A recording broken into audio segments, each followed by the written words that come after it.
بسم اللہ الرحمن الرحیم۔ بیٹی افطاری میں تھوڑا وقت باقی ہے، مہمان آنے والے ہیں، جلدی سے میرے ساتھ کچن میں کام کروا دو۔ ماں نے سمیرہ کو آواز دی، لیکن وہ انسنی کرتے ہوئے خاموشی سے اوپر کمرے میں چلی گئی اور کمرے کا دروازہ بند کر کے ٹی وی پر اپنی پسند کی فحش ویڈیوز چلا کر دیکھنے لگی۔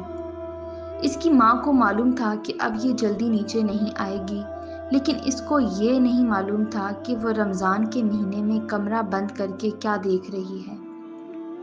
سمیرہ کی ماں نے جلدی جلدی سارے کام نپٹائے اور مہمانوں کی خدمت میں مصروف ہو گئی۔ مہمان جب کھانا کھا کر چلے گئے تو سمیرہ کی ماں اوپر کمرے میں گئی تو دیکھا کہ دروازہ اندر سے بند ہے۔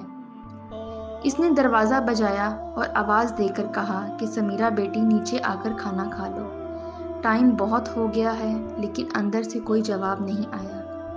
تو اس نے دروازے سے کان لگا کر سننے کی کوشش کی کہ سمیرہ ٹی وی پر کیا دیکھ رہی ہے، تو اندر سے کوئی خاص آواز نہیں آئی۔ اب تو وہ پریشان ہو گئی۔ بار بار دروازہ بجانے کے باوجود بھی جب سمیرہ باہر نہیں نکلی تو اس کی ماں کمرے کی دوسری چابی لے آئی۔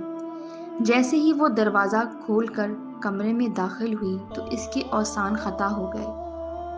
اس نے جلدی سے ٹی وی بند کیا اور زمین پر الٹی پڑی سمیرہ کو اٹھانے کی کوشش کی، مگر سمیرہ نے بالکل حرکت نہیں کی۔